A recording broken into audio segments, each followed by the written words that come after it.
Bendito eres Dios, oh Todopoderoso. Vamos a tener la palabra en el día de hoy, gracias al Señor y su Santo Espíritu. Amén. En el libro de Esdras, iniciando el capítulo 9. La palabra se lee en el nombre del Padre y su Santo Espíritu. Amén. Amén. Oración y confesión de Esdras. Acabadas estas cosas, los gobernantes se acercaron a mí y me dijeron: se han separado de la gente del país, de los cananeos, heteos, fereceos, jebuseos, amonitas, moabitas, egipcios, amorreos, y han caído en su abominación, porque han tomado mujeres para sí, para sus hijos, de las hijas de ellos, y el linaje santo ha sido mezclado. La gente del país, los jefes y los gobernadores han sido los primeros en cometer este pecado. Creando, oí esto, rogué, rasgué mi vestido y mi manto, me arranqué pelo de mi cabeza y de mi barba, y se me entró una angustia en extremo. Bendito sea el nombre de Dios.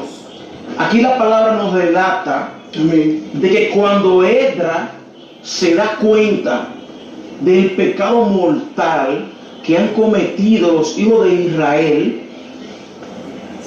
en teniendo relaciones con la mujer de otro pueblo, e incluso teniendo hijos. Pero lo que más molesta a Esdras es que los principales sacerdotes de Israel, los que están llamados a la corrección, los que están llamados a dar el ejemplo, los que están llamados a decir esto no se puede, fueron los primeros que cayeron en esa mala práctica. Desde antes de venir del exilio, ellos estaban en esa mala práctica. Por eso Dios se enfureció bastantemente con el pueblo, porque este pueblo venía haciendo mucho daño, dándole la espalda a Dios, después que fue un pueblo escogido por Dios, y un pueblo que Dios lo honró y hizo grandes milagros, como el mar rojo, lo sacó de Egipto. Entonces Dios le pidió a cambio que no se mezclasen con las mujeres de aquellos pueblos. ¿Por qué? Porque esos pueblos adoraban a ídolos paganos. Esos pueblos lo iban a llevar al pueblo de Israel a un colapso. ¿Por qué? Porque ellos adoraban ídolos de otros dioses. Ellos no creían en Dios. Eso era un pueblo perverso. Entonces, cuando Esdras se da cuenta que los primeros sacerdotes son los principales, Esdras se angustia y le pide al Señor por el pueblo, y rasga su vestido y se pone en adoración al Dios Todopoderoso.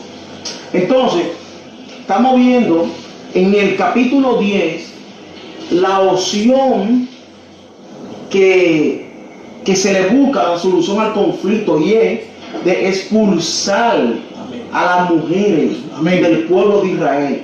Pero este punto es un punto muy duro, porque ya el pueblo de Israel estaba unido a esas mujeres, ya tenían hijos, ya tenían muchos años. Qué triste por no obedecer a Dios. Ya tenían familia completa. Entonces, vamos a ver qué nos dice el capítulo 10. Mientras oraba Esdras y hacía confesión, llorando y postrándose delante de la casa de Dios, se reunió en torno a una muy grande multitud en Israel, hombres y mujeres y niños, y al pueblo lloraba amargamente. Entonces Escanía, hijo de Jehiel, de los hijos de Elam, tomó la palabra y dijo a Esdras: nosotros hemos pecado contra Dios, pues tomamos mujeres extranjeras de los pueblos de la tierra. Amén. Pero a pesar de esto, aún hay esperanza para Israel. Ahora pues, hagamos pacto con Dios de despedir a todas las mujeres y los nacidos de ellas, según el consejo de mi Señor, y de los que temen el mandamiento de nuestro Dios, que se haga conforme a la ley. O sea, Escanía se revela porque no está de acuerdo con eso, y él entiende que el pueblo ha pecado. Entonces él le dice a Esdras está afligido, y él le dice a Esdras: levántate y párate y vamos a hacer esto así, así, así. Entonces esto le pareció bien a Esdras. ¿Por qué? Porque era de Dios. Esa era la voluntad de Dios, de que el pueblo se separase de lo que es el pueblo que adora ídolos y falsos dioses. Esto fue negocio de Dios, como dice la palabra. Entonces, vamos a ver en el versículo 7 del capítulo 10. Okay. Después hicieron pregonar en Judá y en Jerusalén que todos los hijos del cautiverio se reunieran en Jerusalén, y aquel el que no se presentara en el plazo de 3 días conforme al acuerdo de los jefes de los ancianos, perdiera toda su herencia y fuese excluido de la congregación de los que habían regresado del cautiverio. Así todos los hombres de Judá y de Benjamín se reunieron en Jerusalén dentro de los 3 días a los 20 días del mes, que era el 9º mes, y se apartó todo el pueblo en la plaza de la casa de Dios, temblando con motivo de aquel asunto y a causa de la lluvia. Entonces se levantó el sacerdote Esdras y le dijo: vosotros habéis pecado. Entonces, ¿qué pasa? Se le dio un edicto, una orden al pueblo. ¿Cuál fue la orden? De que se presentase todo ante Esdras y los líderes y los ancianos, niños, mujeres, y en especial todos los que tomaron mujeres de esos pueblos extranjeros, el cual Dios les dijo: no se juntaréis, para buscar una decisión, para ver un juicio y una determinación clara que se va a hacer, porque ya el pueblo de Israel estaba unido a esa familia. Muy triste. Tuvo que dejar hijos, tuvo que dejar esposa, tuvieron que divorcio, separarse, porque se dieron en casamiento mutuamente. Pero esto da cuando desobedecemos a Dios. Cuando desobedecemos a Dios, la cosa no nos puede ir bien. Por un momento que la entendamos que está bien, al final es el camino de perdición. Porque dice la palabra que hay 2 caminos. El camino amplio, que se ve bonito, que se ve fructuoso, pero un camino de muerte, el camino del mundo. Pero está el camino de Dios, que es el camino angosto, estrecho, pero al final es un camino de bendición. Por eso dice la palabra que esto no es para el que comienza, sino para el que termina firme en Jehová. Entonces, estamos viendo que ella le dice: vosotros habéis pecado, por cuanto matéis mujeres extranjeras, aumentando así el pecado de Israel. Ahora pues, dad gloria a Jehová de vuestro Padre, haced su voluntad y apartaos de los pueblos de la tierra y de las mujeres extranjeras. Un momento muy difícil, un momento de mucha angustia. Me imagino que el padre que tuvo 2 niños con una mujer era muy triste de pegarse de esos 2 niños y de esa mujer, pero tuvo que hacerlo para que así la voluntad de Dios permanezca con el pueblo, porque si no, el pueblo iba a estar solo, como está el mundo que no acepta a Dios. Lamentablemente están solos. Nosotros los cristianos vamos a tener aflicciones, sí, porque mientras estemos en esta tierra vamos a tener angustia y aflicciones. Pero dice la palabra que no estamos solos, estamos con Cristo. Estamos pasando aflicciones, necesidad, angustia, pero no estamos solos, estamos con Cristo. Mas sin embargo, el que no está con Cristo en su aflicción está totalmente solo y totalmente vacío. Nosotros tenemos una esperanza. ¿Cuál es la esperanza de nosotros? Que en el fin de nuestros días estaremos con Jesucristo. Esa es la esperanza de nosotros. Pero sí, dice Pablo, que vamos a tener aflicciones mientras estemos en la tierra. Eso siempre va a pasar. Entonces, en el versículo 14 dice, que sean nuestros jefes los que se queden en lugar de toda la congregación y que vengan en fecha determinada todo aquello que en nuestra ciudad hayan tomado mujeres extranjeras, acompañados de los ancianos y los jueces de cada ciudad, que apartemos nosotros el ardor y la ira de nuestro Dios a causa de este mal. O sea, ellos están ahora, tienen miedo y quieren que se haga un juicio para que descienda la gloria de Dios, porque la gloria de Dios se hubiese apartado por tanto pecado. Pero siempre que hay 2 o 3 hombres de Dios que quieren hacer lo correcto, va a haber un enemigo que siempre se interpone. Amén. Cuando queremos hacer algo para Dios, siempre el enemigo nos va a mandar a alguien disfrazado. Debemos de tener en cuenta quiénes se disfrazan cuando queremos hacer la voluntad de Dios correcta. Entonces, dice aquí la palabra que se levantaron hombres que tomaron también mujeres del pueblo extranjero. Se molestaron con esta situación.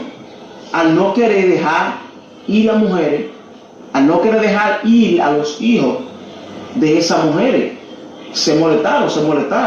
Y vamos a ver cuáles fueron esos hombres que se molestaron.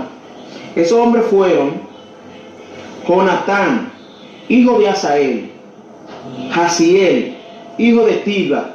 Se opusieron esto, y los levitas Musulán y Sebataí lo apoyaron. Los que habían regresado del cautiverio actuaron de acuerdo con lo convenido y fueron apartados del sacerdote Edra y algunos jefes de familia según su casa paterna. El primer día décimo, todo ello permanente se enteraron a examinar del asunto.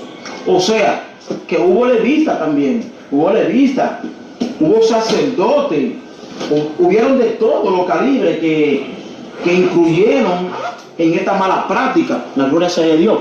Entonces, esto nos dice cómo eran aquellos tiempos. Aquellos tiempos eran difíciles. El pueblo de Israel no se podía mezclar con esos pueblos extranjeros. Solo se debía de dar en casamiento entre ellos mismos. Pero hoy en día, gracias a Dios, hay un cambio, que nosotros nos podemos casar con cualquier mujer de cualquier nación, pero el único interés es que sea de Cristo. Que sea de Cristo. Amén. Antes ellos no se podían casar con ninguna de esas mujeres, pero hoy en día, bajo el nuevo pacto, nos podemos casar, pero con el compromiso de que esa mujer ame a Cristo, acepte a Cristo, se arrepienta a Cristo. Muchas veces dice la persona, pero ¿de qué yo me tengo que arrepentir? Si yo no mato, si yo no robo, si yo no hago lo mal hecho. Lo que pasa es que el mundo no entiende que para ver al Señor debe de haber un arrepentimiento, debe de haber una conversión, debe de nacer de nuevo nuevamente. Por eso cuando Jesucristo fue al encuentro de este gran sacerdote y le dijo, Señor, ¿cómo yo puedo nacer de nuevo? ¿Cómo yo puedo entrar en el vientre de mi madre, Nicodemo?